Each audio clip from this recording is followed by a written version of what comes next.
I gonna get right into believe the so. I mulligans. believe the Mulligans are prepared and ready to go. No more waiting. Tides versus Firebat. Druid versus Druid. Now, we do know that Firebat is playing more that taunt-heavy Druid. Things like Ancient of War and Sludge Belchers give a lot of grief to people trying to bust through, and Tides is playing that token Druid. So, on paper, we always thought that the taunt-heavy Druid can destroy the faster Druid because the faster Druid has to spend a lot of resources clearing through these big minions, and when you get multiple of them, it's really difficult for them to kind of burst through because they don't have lots of easy removal spells other than the swipe and wrath and things like that. I want to talk a little bit about the dynamic between Token Druid and a more scaling Taunt Druid, as we see that Firebat's playing here. What do you think both of these players' goals are going into this game? Like, how important is it to be fine? Wow, look at this. Firebat's considering mulliganing Innervate? That can't be right. Oh my gosh. Whoa. I have never seen that happen before. I I am am I am very curious. I am stunned right now. How bad does he want other big swing cards in the matchup like Ancient of Lore, maybe even Wild Growth if he has it? Wild Growth is also super important to get early on. We know that he has Wild Growth in his deck, and that card is extremely important in this matchup. I don't know if it's more important than Innervate. Innervate's that's one of the best cards in your deck. I can't imagine you ever want. I mean, when does when does he want to draw Innervate now? Does he just not want to draw it in this matchup? To be fair, I think, well, okay, the Innervate was replaced by Black Knight, right? I think it was. I don't know what he's Was it looking replaced for. by the So Harvest Golem? So if you replace it with the Harvest Golem, then at least he gives us something to do early game. But if you replace by a Black Knight, that's also very difficult to deal with because Token Druid rarely puts things in taunt mode with Druid the Claw. right. Well, at least he's got a curve to play along. Curve turns 3 to 7, and he even has coin to kind of push things out earlier. But Tides is now being able to put on the pressure in response to what Firebat has started off with. Double Yeah, the Tides Panthers. did go. Panthers going to be doing some work this game. In a way, Panthers already done everything it wants to do. It's the equivalent of getting +1/+1 on some of these minions that Yep. normally you have, and sneaking in 6 damage, some capacity, is very effective already. It's actually one of the things that Druid can struggle with is 3/2s, believe it or not. Outside of Wrath or Keeper, it usually gets some work done. All right. Well, Taz I agree with Dingo is this. coming out here for Firebat. And Tides can push through with things like Wrath or Keeper the Grove. That's exactly what he's going to do. It's important, I think, to use his Keeper just for the sake of development. Oh, and he gets the Azure Drake, too. That's a very good follow-up on turn 5. Before, he was looking a little bit like a removal turn. Yep. This is probably still going to be a removal turn. Oh. Well, Just because his opponent's got... Oh, my gosh. Oh, he's going to take this route. All right, so now there's a lot of board tension created. So a couple of things are happening here. The first one is that he's opening himself a little bit to a card like Swipe. But I think at the end of the day, he's just okay with that. So if his opponent swipes, he's able to take big initiative on the board with something like Cairn. And the second thing to consider is that he's actually got Black Knight in his hand. So he wants this 3/5 on the board, or perhaps something even bigger. Like at this point, I think Firebat is going to often consider how safe he is taunting up again. And that's where Tides is really trying to find his advantage. In this matchup, Firebat's Black Knight is almost always dead, and Tides' Black Knight is just almost always strong. He's actually going to choose to draw a card here. well, let's see what Firebat picks off the top. Sunwalker is also great, but we all know that that is fodder to get completely destroyed by the Black Knight. Yep. And sure, This is sometimes you want a another- whole Black Knight for something like Ancient of War, but the value immediately gained by putting a 4/5 body into something like Ancient of War when you have options like Keeper anyways is also just as great, if not greater. Yep. I'd like to see Tides, unless he's going to Wrath this Golem for 3, I'd like to see him just use his hero power. I don't know what he's digging to. His hand's already so strong. Oh, I think that's exactly, what he just caught too. It was so instinctual to Wrath this for 1. No, I don't know. Maybe he's going to... I'm not sure exactly why he wants to draw a card here. Because if he uses hero power, it's basically the same thing as drawing a card. It's just the card he draws is Wrath.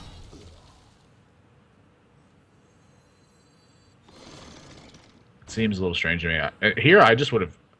I think it's almost better to just trade in your Harvest Golem and then get the Cairn on the board. Because you still come out with a 2-1 damage golem, so you're trading 2 health on your minion, or 3 health on your minion effectively for a 4/5 harvest golem on the board. But now this Karen's potentially going to get stuck in his hand. And this also makes a couple of his draws weaker. So if he draws something like Ancient of Lore... Well, you know, I think... Ooh. Tides instantly removing his friend there. And that's the price you pay for trying to message your friend. Good call by Tides. Yeah, I think I agree with your analysis here. Wrath is very versatile, but Tides might be digging for something in response, trying to find a way to end it. Now, interesting that he hesitated so much about this Harvest Golem, like you were kind of mentioning. And he's going to kind of play around it, so that way, whatever this Harvest Golem attacks into, it's going to suicide. Again, an interesting deviation of choices here from the standard play that we expect. And Tides, you know, whenever you get to pick his brain, it's that he's always playing around a lot of these options that his opponent has that may be fringe cases, but also partially why it puts him in such a touted range of players that says that he's a fantastic control player, maybe one of the best in the world. So maybe he understands something that we don't about this matchup. Well, he's going to get a huge Black Knight value here now. So maybe that's what he was trying. Maybe he was trying to get his opponent to play a taunt like this on a board where they felt comfortable playing it. Like into a Karen, does your opponent feel comfortable playing this taunt? Maybe not. So, oh, jeez. But Tides has got Keeper still. Yep. And that Keeper can do 5 damage with its battle cry. This match is about to get very ugly for Firebat.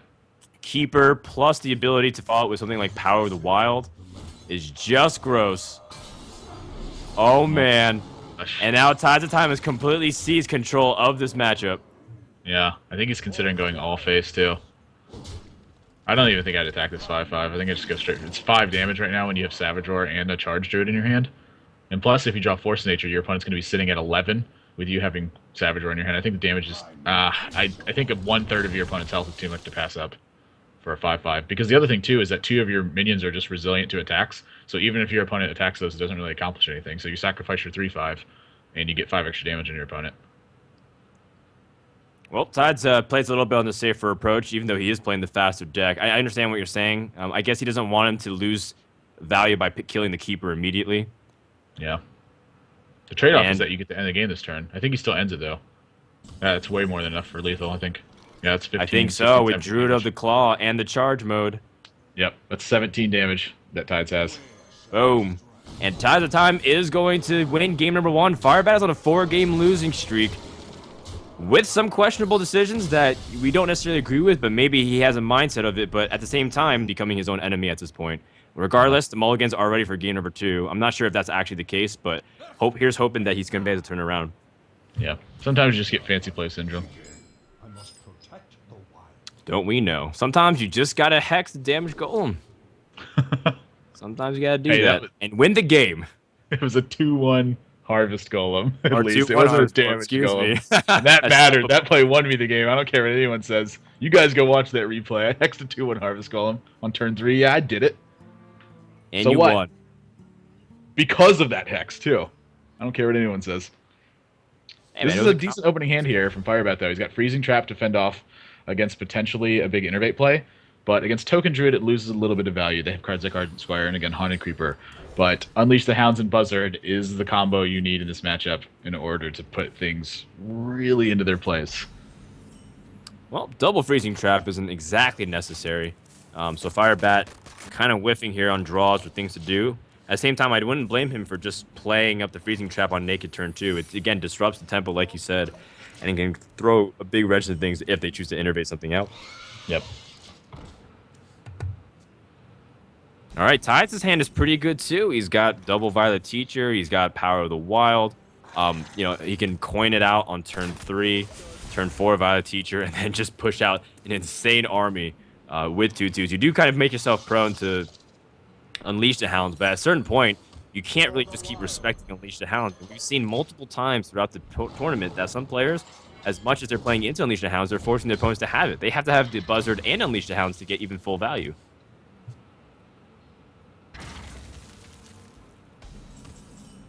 Curious what he wants to draw. What do you want to draw here if you're Firebat? Like, is Oasis Snapdraw actually your best turn 4 card here? Like, do you really want? That's so weird to me. It's a legitimate card threat. Gosh, it is. Like here, I literally think that Oasis Snapjaw was the best card he could have drawn right there. Turtle Tides' hand, by the way. Looking pretty good. Well, Firebat's Low going to tap. immediately respond with low tap for a good reason. He's got nothing else really on this turn. Yeah. And kind of force the ability to at least control the board. And that's what the Hunter would like to do. If you can control the board and kind of force a strong reaction, have something like Violet Teacher with Power of the Wilds, then he's able to do something really nice. But Tides is going to respond, most likely by trading into this low tap. Oh, he's going to wait because he does have the Freezing Trap live. I forgot about that secret, which was blocked by the opponent's hand. Yeah. I was just about to mention attacking here is very unfortunate, and that I was like, I think pretty sure he has to keep her just to make sure that this low tap can't get out of control. And now Firebat really dictating the pace of this game. They're still battling for it though. Tides has got some really strong plays to turn this around, and this game is going to come down to how much he ends up extending into this board. So this play can be interpreted a couple different ways. Oh, never mind. He's just going to unleash the hounds. I thought he was going to use the Stone Tusk Boar here for some reason. So I think when he has Timberwolf, it gives him the ability to dictate the trades and go for a board clear. I'm really surprised he does that because his opponent's got a Violet Teacher on the board. Oh, that Hunter's Mark could change a lot. It could. It can keep his opponent alive. It does play into swipe more. Yeah, I think he's going to go for the Hunter's Mark here. Lothab's going to stay alive. As you said, it plays a little bit more into swipe, but it does force your opponent to use swipe. Wow, he picks up a second unleash. Combo. I think Oh, Firebat's boy. just around here, Admirable. Yeah, that is a pretty huge draw right now. You know, interesting to notice, too, that Firebat has seen the Keeper, and he didn't get the Savannah Highmane in the opening hands.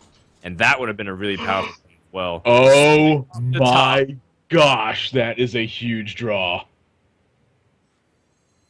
Not bad, if I say so myself. Tides goes for the board clear, and he has something to play with it. It's not even just a straight-up swipe, which often allows your opponent to play something like Savannah Highmane. At least he can potentially respond to a threat that Firebat drops here. Kill command doesn't do it. Flare into Savannah Highmane would be the optimal scenario. Eagle Hornbow. Eagle Hornbow's not bad either. This is pretty good here. Yeah. This is with a lot of potential damage. He actually probably can start making a push for... I don't know about that. I mean, it's just going to trigger the freezing trap, right? Yeah, the damage golem is going to give him what he wants. Yeah, I'm pretty sure you just go 3 for the face. It's either 3 for the face or don't attack at all. You definitely don't attack the harvest golem. If you don't attack at all, though, you're going to start losing these charges because you have an explosive trap in your hand, too. I think you should just start pushing for the face because look at what's happening now. Freezing trap's going to be 3 more damage, so Tides is going to go to 16 from another attack of this bow. Explosive trap is 2 more, and then 3 more on the bow. So that's going to drop him to 11, plus another hero power. That drops him to 9, and with the kill command in the hand, and then a Unleash and a Timberwolves, you have a lot of damage that's going to your opponent's face. It's a floating so, card too, bug. yeah. Did Tides DC here? Is that what that floating card means? Huh. No, well, he's still active on the webcam. Yeah, so Maybe that's just a really client think. error issue then. Yeah, actually, it's true. The mana crystals hasn't restored. Oh man. Uh-oh. Okay, so Tides is going. Yeah, Tides is going to have to reconnect. So he's going to be reconnecting in just a moment here. There's a little bit of a game client error, so he's reloading his client. We're going to be getting right back into it. Okay. Yeah, we're getting word that Tides did not drop from the game. He just reconnects. And again, keeping in mind, guys, this is a few minutes delay here, so that way we can get the players to be able to queue up accordingly. Sometimes streams get off sync. One player's stream is way ahead of the other ones. So all of a sudden, he's facing a Mage Secret. And the terms of battle have been completely swapped. Oh, he's going to have to act kind of quickly here, but thankfully his turn is a little bit easier. I think you're supposed to heal with this golem, too. I'm sorry, with his ancient as well. Oh, he gets his freezing trap and decides to change his play.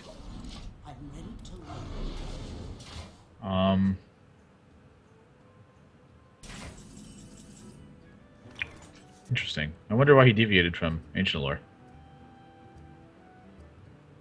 Mm-hmm. Well, let's see. He has Force of Nature, and he thinks that maybe he has to start putting out damage.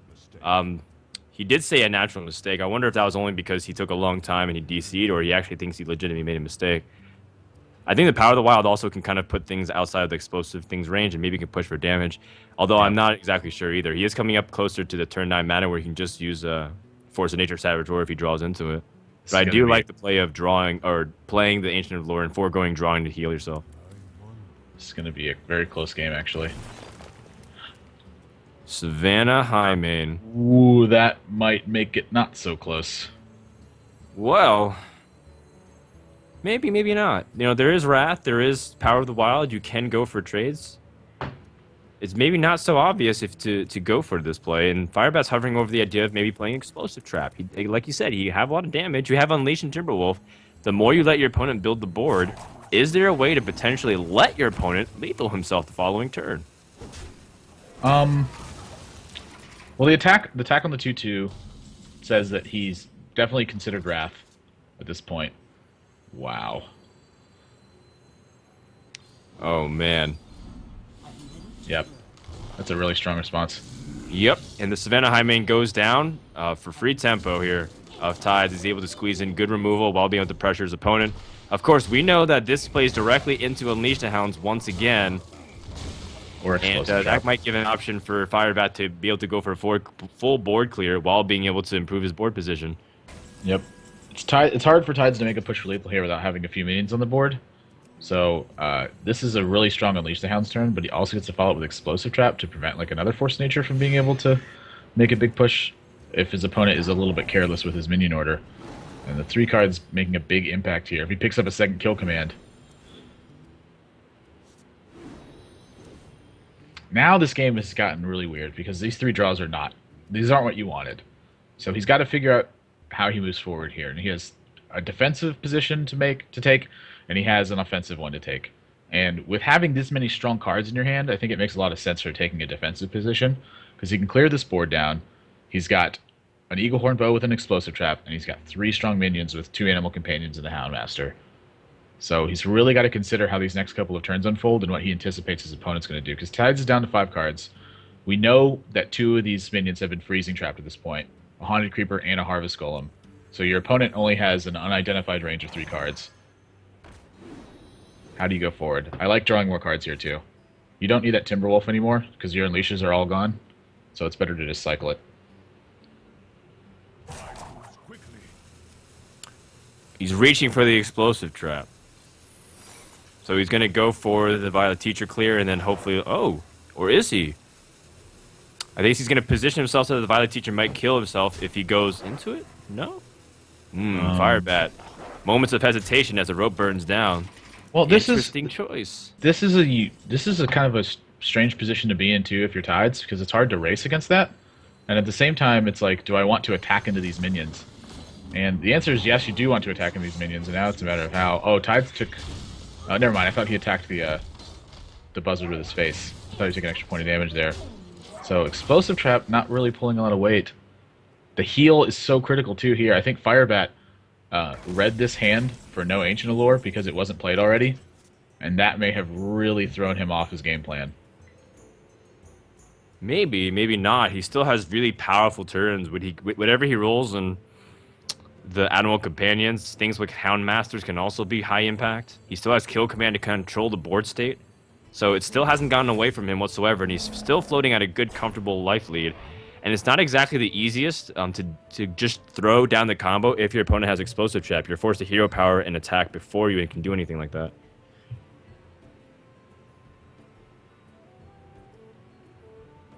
Misha. Yeah, this is a tough position to go for. Like, how do you sequence your cards? Like, what's priority? Like, what kind of value are you trying to get? And then at this point, are you just trying to choke your opponent out of the game, or are you trying to actually make a push and force your opponent into making inefficient decisions? There are 2 chains of thought. One is to control the board state, whittle your opponent down with hero power, and then just kind of continue to play medium threats and continue to bolster your ranks. With things like Houndmaster, I think you can control the board a lot unless Tides draws into something like Black Knight. But he's going to play the Houndmaster now immediately rather than wait for something like Oasis Snapjaw. Okay. Tides picks up a Black Knight. Whoa. Wow. That might have been swing exactly things. what he needed. Any kind of removal for the board state would have been very nice to have. Tides does draw one of the premium ways while putting out an intimidating minion. He already saw a Buzzard Unleash twice over, so he's not afraid of building the board whatsoever. Do you attack here? I mean, you have to know it's explosive trap at this point.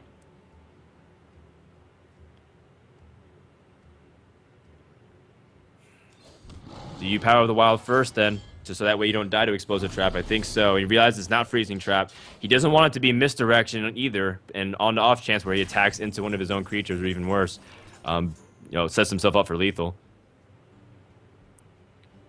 Eagle Horn Bow is not that useful for Firebat because he has a full mana worth stuff. If he had nothing else to do, he could attack and then re-equip, but he's got much better plays at his disposal.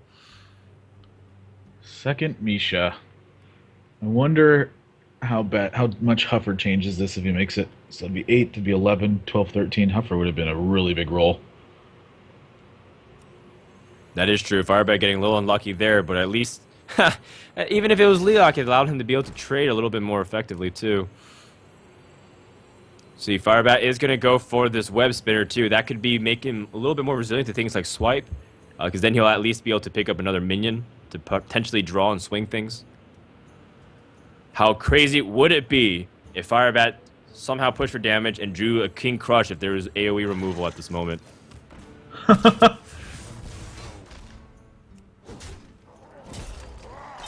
I think this makes sense. You're not really saving for charges anymore with your weapon. You have Eagle Horn Bow, 2 charges to go. Yep. Tides could pick up something big like a swipe here. But instead, he's just playing cleanup duty. He's at 12 health. His opponent still has lots of wasted damage. If this web spinner draws a King Crush. Oh my gosh, what did it draw? Oh, Silverback Patriarch. Whoa, wait. Whoa, Leroy. That's lethal. That's enough to end the game right here. Leroy Jenkins is a huge draw.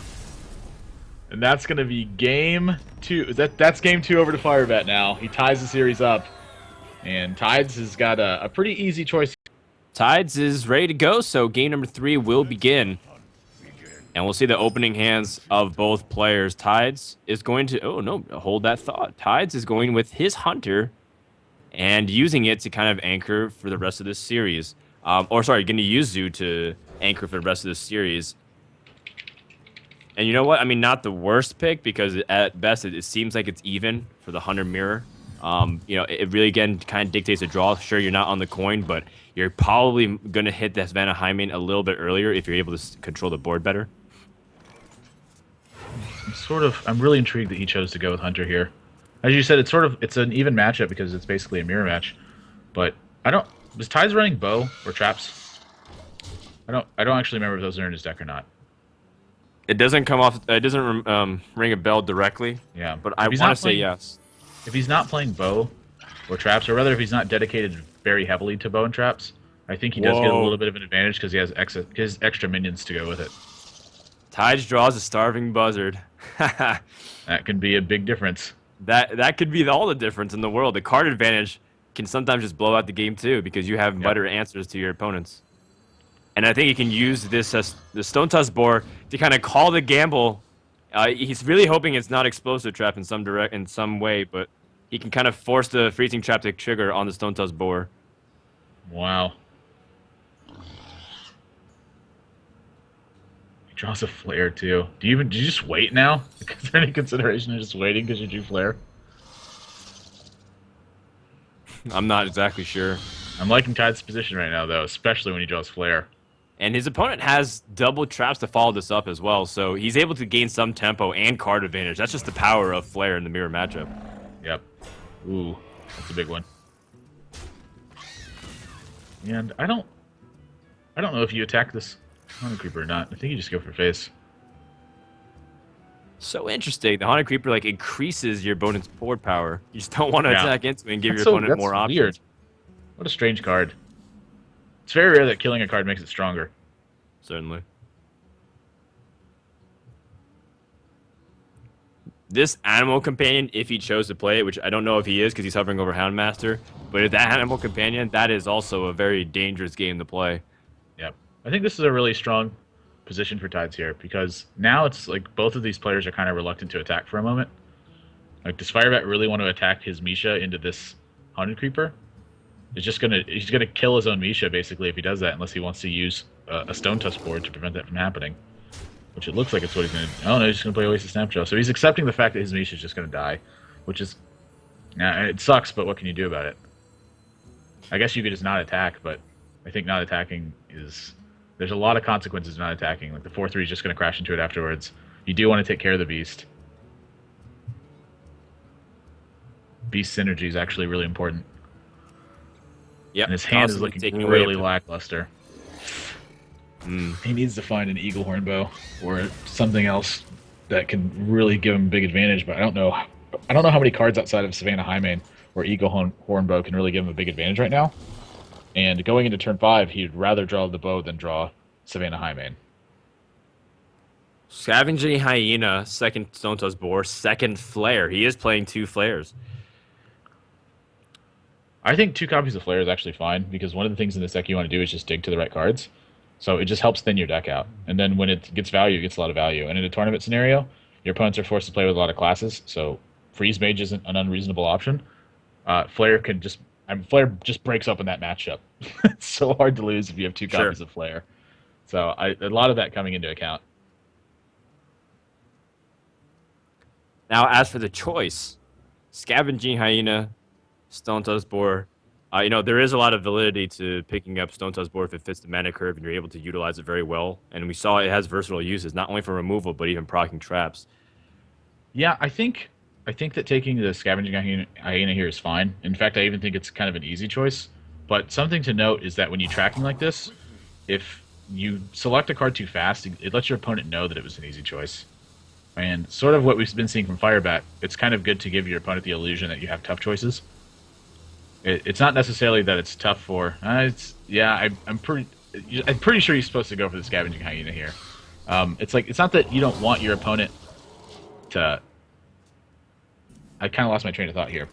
When you take your time with these decisions, it takes away the ability for your opponent to read what your cards are. And so when you've taken that ability away, a lot of times they stop doing it unless it's based in actual finite plays. It takes away the aspect of physical reads. Like, think about if he just takes the card instantaneously, his opponent knows he got a good card, and then his other 2 cards were an easy choice for him. So, based on how the game state's been rolling, he can deduce that logic and figure out what cards were possibly discarded and what card he took. Sure. Makes sense. There are useless cards in this matchup. Flare is not one of them, and neither is Lotheb, as his opponents are basically relegated to playing only 1 card. Angry Chicken has been given to Firebat. But you know what? He's been made up for it. I guess he has Savannah Highmane, so at least he has something to do. But wowee, that was definitely not the card that Firebat was looking for. I knew this was going to happen eventually. Oh, I knew man. I was going to get one it did, but gosh, it looks really bad to see an angry chicken in your hand. I'm not so sure. Savannah Highmane is that's one of the most intimidating boards to go with. You just almost instantly dies no matter what he does. And worse yet, your opponent can follow up with his own Savannah Highmane. How much damage does he have right now? Good lord. A lot. It looks like to me like it's 13, 14, 15, 16. If he wants to inefficiently use cards, he can make it to 17 or 18. Alright, by the way, in defense of the Angry Chicken, the Web Spinner is a 1/1 anyways, so it just kind of replaces itself and gives you another way to draw off of Unleash the Hounds. That's true.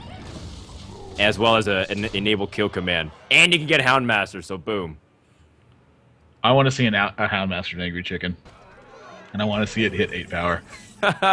Oh, well, he has Unleashed the Hounds, which is very important because he needs to deal with this board immediately. That is 13 damage, 15 damage, just represented in the minions alone. Firebat could be looking at game number 3 loss here, but that Unleash the Hounds is an important pickup. Yeah, the problem is he's missing Buzzard. If he had Buzzard, this would be a great turn for him, and now that he doesn't have Buzzard, it's kind of mediocre. So do you send back the Hyena or do you send back the Lotheb? I think you send back the Lotheb for sure. There's definitely ways around it. If he has Flare, then the Hyena does massive damage. If he has anything to trigger the freezing trap otherwise with a Stone Tusk Boar again that he sent back earlier, then he takes massive damage. You have to get rid of the Hyena.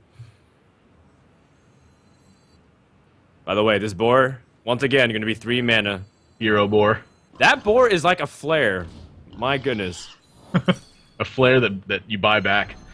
Yeah, Just right? comes right back to your hand. Instant refund. Oh my goodness. Oh, jeez. Puffer. And the hero I power puts Firebat at 3 health, and that Yeah. is almost too difficult to come back from. Firebat realizes he probably can't win from this position. He is going to concede. And TidesofTime is 1. Okay, well, game number 4 is about to begin. No break as we get into potentially the last game of this series, depending on how Firebat's kind of reacting. Again, he didn't even want to see his last cards. He didn't even want to play his Angry Chicken on the board, which is a little bit shame. He just benched it. And now he's going to Shaman to see if he can kind of pull out of this deficit, which is going to be very tough. Sludge Not Belcher undoable, actually but seems tough. like a really interesting choice in this deck. It's kind of a tough choice, I think, if you in the Shaman's 5-drop slot, because you really like the spell power that Azure Drake gives you, and you really like the card draw as well. But Sludge Belcher is just such a statistically efficient card. Yeah, it gives you lots of answers. And Hunter kind of has to go through it multiple times over if they use something like Unleash, which you are mindful of. Unleash is one of those almost guaranteed keeps on your opponent's end, at least for the Hunter. Yep. Ooh, Web Spinner. Things get started early. Nice, nice. I'm expecting big things this game. And how tilting is that if like your opponent gets ridiculous web spinners? In fact, I don't know if Firebat can ever deduce that his opponent got the starving buzzard off of the web spinner because it's not that obvious. It's really not. The only time it's ever can be obvious is if you're playing really close attention to the cards, or Yep. if you know that your opponent's like playing golden cards or something and they draw a non-golden version or vice versa.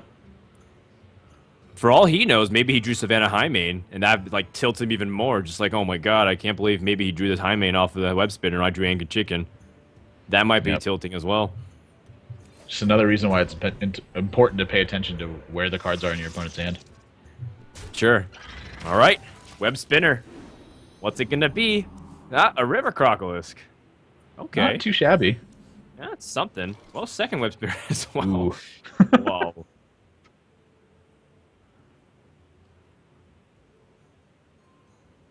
You know, I this plays just aren't like- too obvious here. Yeah, I kind of like just dropping the minions though. Like you can still like, what are you tracking for? If you're tracking right here, you can just. I think you can save it and wait for for a position where you need more information. And like the web spinner is just totally random, so it's something that you're not going to be controlling in terms of what you draw. So what you draw from the web spinner makes a lot of sense. I'm sorry, makes a lot of difference, and because that can really affect your tracking. I think tracking actually was like his worst reasonable play here. So I'm glad he chose to forego that. There's a lot more opportunities for that tracking to get value. Yeah, you know, tracking scales into the later games so effectively. Yep. Other than maybe if it's the last 3 cards in your deck and you're in a fatigue war, tracking feels a little bit more useless in that scenario. But there is a very good scale to the point where you find exactly what you need in that situation to pull you out. So, you know, holding on to it, I'm always a little bit in favor of if you don't need it to use it immediately. Yep.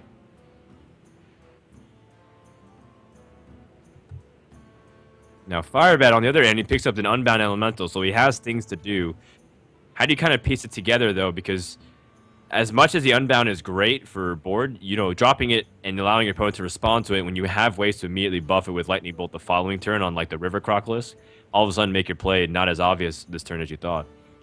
Yeah, I think it's still fine to turn it into like a 2/4 taunt, but the thing he's thinking about is how much Houndmaster swings the board, and that's really the power that that Hunter is harnessing, is going into these turn 4 positions. If it's got a board presence that their opponent can't overcome, they constantly have to think about how much that affects what's really happening. So this is a really unique play, but I kind of like it. And his Flame Tongue's already naturally protected, and these minions end up putting together a lot of damage, but now he's got a good opportunity to use this Scavenging Hyena. I'd be very surprised if it didn't happen this turn. 2 Hunter's Mark is on a boar. This is kind of a bad tracking, because once he takes his first Hunter's Mark, now he doesn't have access to a second one, so he's kind of happy to see the boar go, but he's really unhappy to see the second Hunter's Mark go. And the other thing about it is, since he needs access to Hunter's Mark, I think at some point in this game, He really doesn't want to sacrifice that potential, but it's not the card you want to take off a tracking. You know, you want to draw a Hunter's Mark as the game progresses. It's not the kind of card you want to be taking off a tracking and then just having it sit in your hand until you have to make something happen. Agreed. And you know, Really the Hunter's unlucky. Mark allows you to push through one of those bigger minions like Fire Elemental if you don't have an ability to answer it immediately with something like Kill Command. He's really thinking about taking a Stone Tusk Boar. Stone Tusk Boar allows him to continue to buff up that hyena. He already has one on the board. He can create a minion that has 4 health at He's least. running out of time. Yeah. I think you just go for the hyena. Let the totem stay there for one more turn. Okay. But he is going to be a little bit vulnerable to this Lightning Storm or the Unbound Lightning Bolt play, which allows him to buff to a 3/5. I'm curious his thoughts on not letting the spider die. Makes him more resilient to Lightning Storm. It's really close. Well, it makes it a lightning boltable, is what it does. But it's still a really close decision because you do have to consider how much you're investing into something like against Hex or Earthshock. So it's one of those very painful trade-offs that you're just not happy to have to make the decision for. I don't think there's really much question about this. You got to kill this Unbound Elemental. It's a matter of whether you're going to use... Yeah, it's whether you use the Hunter's Mark or the Kill Command. Well, Kill Command it is. And Tides is going to slow play. I mean, if he draws on something, Unleash the Hound, he is back in this game, but he is running out of resources. Meanwhile, Firebat, he's got good answers to things. He's got second Flame Tongue Totem, but it's going to wait a turn or two before he starts hitting some of these power turns. Fire Elemental almost certain to come out next turn. Yep. This totem roll is pretty important. If this is a taunt totem, that would sting. I don't think the other totems are really that relevant. The taunt totem one really changes how this game pans out, though. Yeah, the 1/1 actually might end up biting him in the butt. It gives him something to go into with the web spinner, maybe draw something effectively. Defender of Argus. Really? Really? Okay. I am very surprised. He just really wants a 2/3 minion that bad. What is Tides gonna draw? Scavenging Hyena. Not very And spectacular. he does have a right Timberwolf, so Tides can start going chaining the draws, and I think he's not really left with a choice. Especially when he can get immediate value off this Hyena. Yeah. His hand is so Draws poor. his low He has to start drawing into some business. All right, and he draws a Flare. I think that's the rest of his mana as well. He draws into a second Buzzard, so that's nice insurance too. If he finds Unleash now, it's going to be really good, but Firebat's got a strong turn. Yep. I mean, that's why we're saying Fire Elemental is tempting, but, you know, when you have the situation, when in Rome.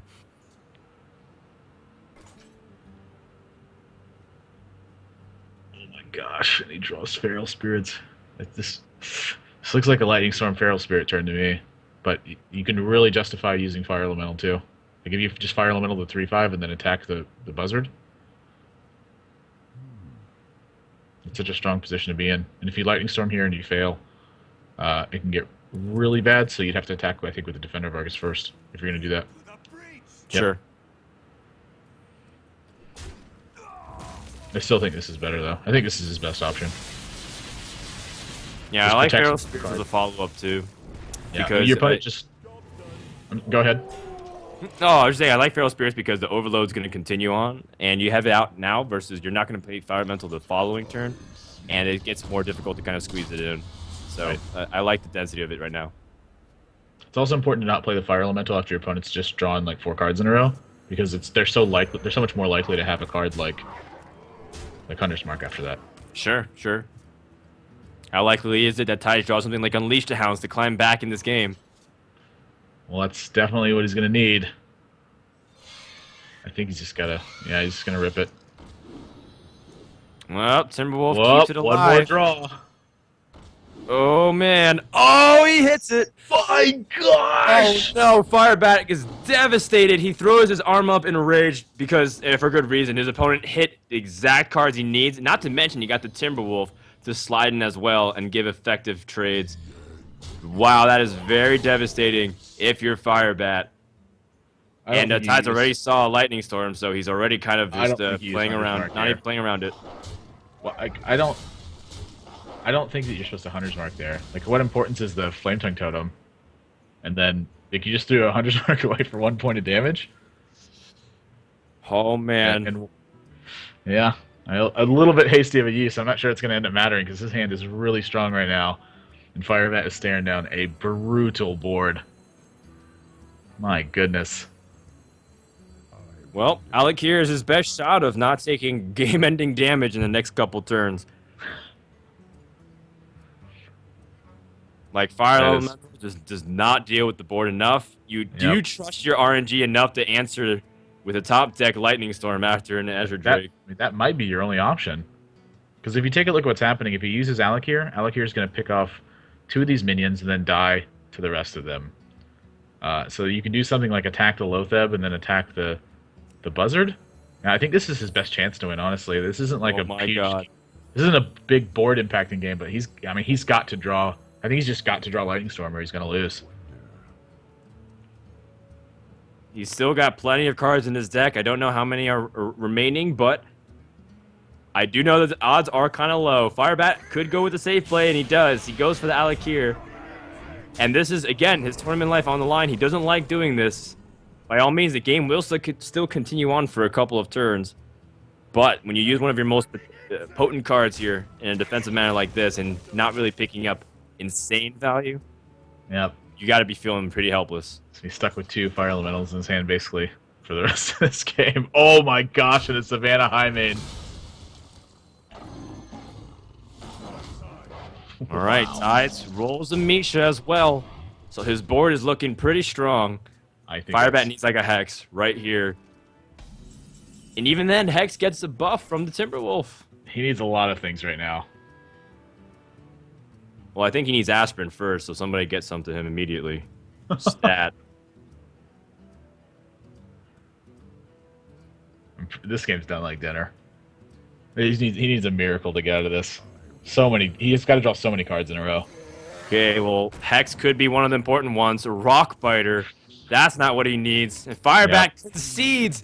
That is it. Tides is going to China. Firebat, despite playing immaculately in day number 1, has dropped back-to-back series. As Alchemix and Tides will be your North